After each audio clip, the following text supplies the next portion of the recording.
into the game, I'm going to be playing Hecarim jungle and show you why he's still OP despite the nerfs that happened. In this matchup, we're currently up against Lee Sin, and in a Hecarim versus Lee Sin, they're quite even when it comes to the early game, but as the game goes on, this should be favorable for the Hecarim because of the fact that we outscale the Lee Sin as well as have better team fighting than our counterpart.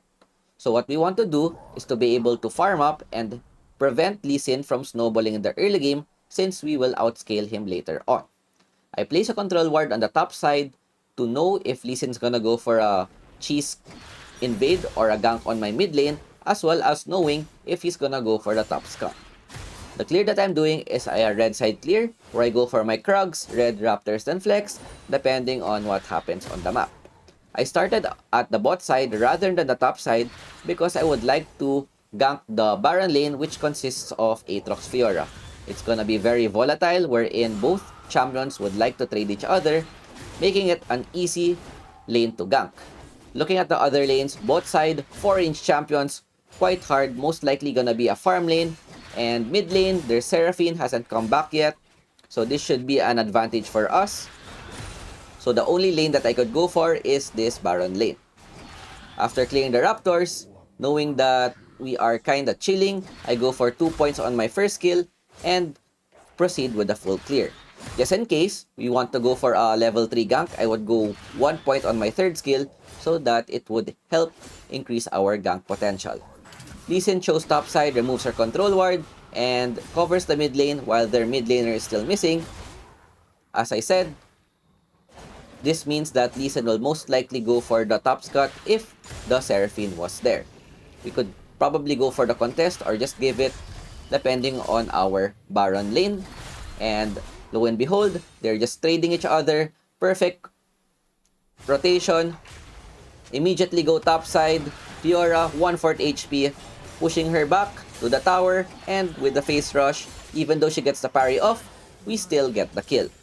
That's why as a jungler, you'd always want to know where to path, because if I started at the blue side, then there's no way that I would be able to gank the Fiora lane. Even though we're not level 5, if there's a lane that's super gankable, we should go for that lane. Their Seraphine shows up mid, and we could possibly go for a gank since we reached level 5. Twisted Fate, 1 HP, dies to the Ignite, but at least we're able to get a 1-for-1 trade and push the wave, denying Seraphine's farm. And another tip with Hecarim is whenever you have ulti, you'd always want to look for a lane to gank because his ultimate skill is Giga Broken, super hard to escape. If you get feared, you can get pushed back, and even with flash, Hecarim can just chase you down. Twisted Fate, ganking bot side, forcing the Caitlyn flash, which is really good for us. And we just proceed to go to clear our bot side since our lanes have a good lead.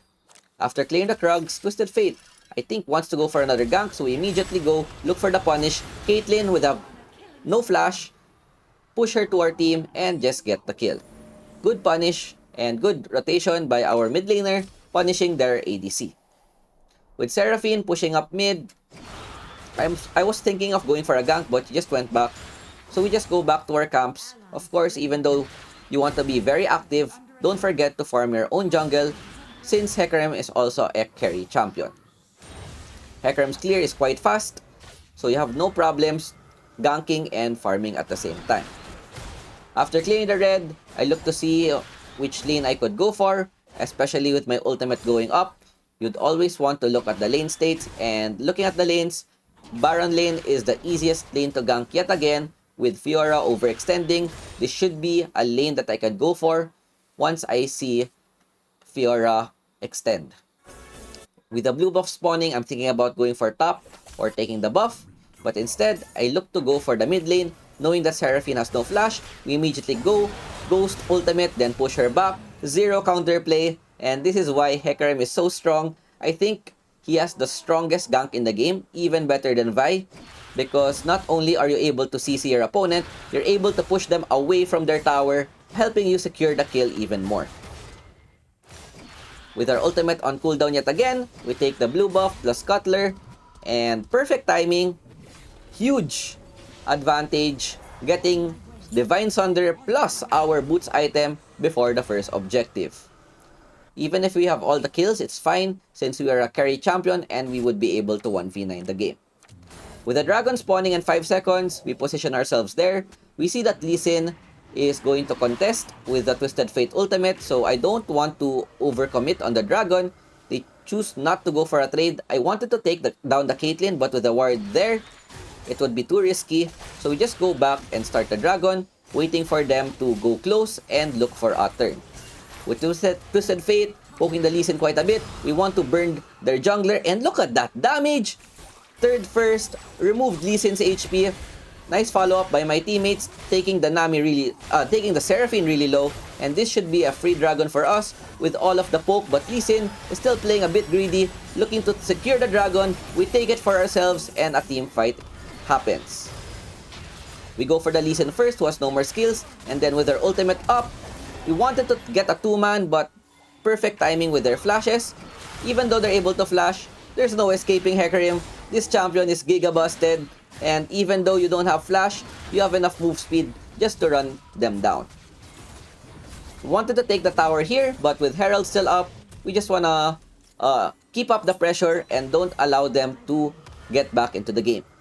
Good job by Aatrox getting a solo kill into the Fiora, since at this point, their Fiora is most likely their only win condition, because on the split push angle, Fiora should be able to win the Aatrox. We start the Herald, we see that Lee Sin is behind, so we look to see if we can go for another turn, remove the ward, put them blind, and with Twisted Fate stun hitting, we immediately go look for a punish, and once Lee Sin is low, use his second skill to go away, we just secure the Herald for ourselves. TF uses ulti, we see that Lee Sin's quite low, and with him getting a stun off, nice burst by the Twisted Fate, chase down the Seraphine, and look at that damage, face rush, giving me even more move speed, and with Hecarim's passive, the additional move speed that we get from face rush gets converted to attack damage. Another rotation topside with their Fiora overextending. This guy can just do everything. Nice parry by the Fiora though. Taking out the fear, stunning the Hecarim, and getting a stunning the Aatrox, and getting a 1-for-1 trade. In the end, it's still a 1-for-1, and we get top tower for free with the use of the Herald. Even more gold for us, and we're currently 8-0 in a 7-minute game. We're getting 1 kill a minute, getting so much farm, and we already have our second item after the 7-minute mark. Twisted Fate gets that mid tower. I just want to clear my camps before going back so that my rotation will be much cleaner. This is why Hecarim is very strong. Not only can he initiate, he really has fast movement speed, fast clearing, and even stronger ganks. With the Black Cleaver up, the next item that I would go for is most probably the Death's Dance, but you could even go damage if you want since you're super ahead in the game. I just chose it to play it safe since we have a big bounty, and the only way they get a comeback if they get a shutdown and get their carries more gold. Fiora split pushing bot side, getting our Aatrox low, but with the Nami there, we should be able to get the kill, and with their bot lane overextended, look at this, 2v1, no problem. Fear, pull them towards my teammates, push the Caitlyn away, and even with the Lulu ulti, Caitlyn flash, and the exhaust, all of their spells, they just can't escape Hecarim. This champion is just too strong. Tristana takes the blue, but you know, it's fine. At this point, I'm just giga-chadding their jungle, not letting them farm. Lee Sin is just taxing the top lane right now, looking for camps to take, and playing very, very aggressive.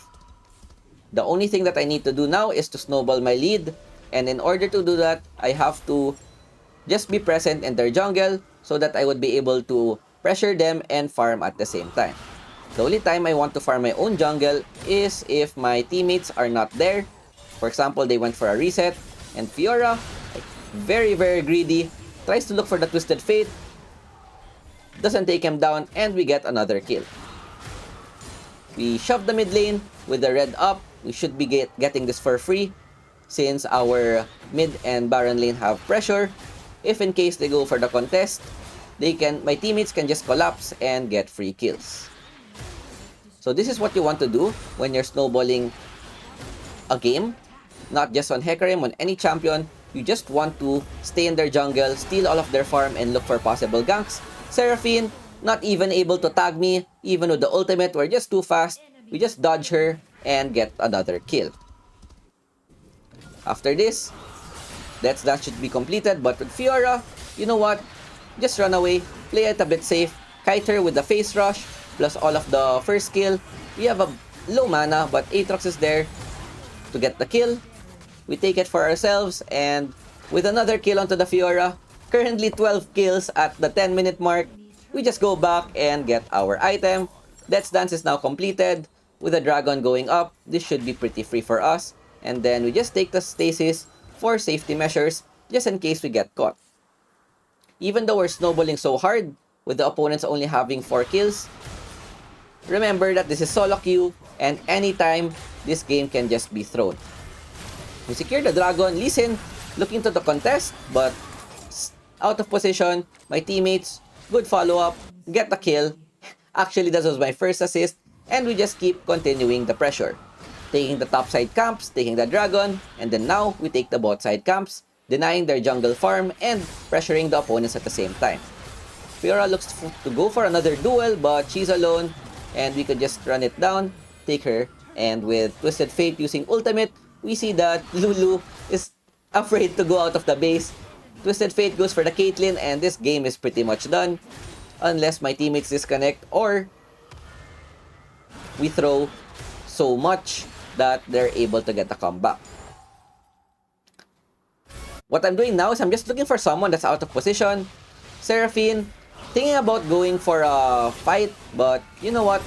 Even though you get taken out of position with the Lee Sin kick, we just have our ultimate for a free dash to escape any sticky situation, and then we just go back, continue our goal of denying Lee Sin farm. Look what he's doing right now. He's just taxing his teammates. Look to go for the top side. They're Fiora. Good parry mechanics, taking down the Twisted Fate, waiting for my teammates to arrive. Nice ice cone. But in the end, you know what? We just go for the carries. Take the Seraphine, dodge her ultimate. Caitlyn's pretty low, but with her escaping, we just go for this Fiora instead. And with Baron up, we can just also take this objective. Second skill, first skill, so that we could proc our face rush faster. And with Baron exposed, their jungle shows bot. They just want to take some trades, getting some bounty gold, but that's in exchange for Baron Nashor's. And with this buff, we should be able to end the game in the next few pushes. We take blue buff, take some gold before going back so that we could get as strong as possible. Just in case something bad happens, at least we still have a lot of farm. While I'm waiting for my team to position themselves, I just clear my camps because in the next few minutes, I'm just gonna stay at their jungle and look for their farm. After getting some gold, we go for the Cerealius. At this point, we're already very tanky. We have a lot of damage, and Cerealius is perfect with Hecarim since our first skill will have good synergy with the slow that the Cerealius gives. It also provides us more damage and counters all of the champions that are building plated steel caps. We take down the mid tower. Fiora is trying to push bot side, but with our Twisted Fate there, he gets a solo kill. Most likely, this is just the finishing touches. Looking for someone that's out of position. Lee Sin trying to kick my teammate, but we're there. We just immediately go for the engage, get a kill, buff the mid lane with no more tower protection. We could just end it right here. Take down the Nexus with Baron buff minions. Their wave flare isn't that strong, and we just end the game. This game seems pretty simple, but if you're able to get a snowball like this is how you can guarantee a win. 100% Hecarim in the tier. We get MVP. Props to our teammates also for winning their lanes and doing a good job. 21k damage dealt, 10k damage taken, and even though Hecarim got nerfed, his damage is still there. If you're able to rotate and clear properly with this champion, he should just be able to carry games 1v9. So that is it for our Hecarim. I hope you guys enjoyed, and I'll see you guys next time. Peace out. Ciao, ciao.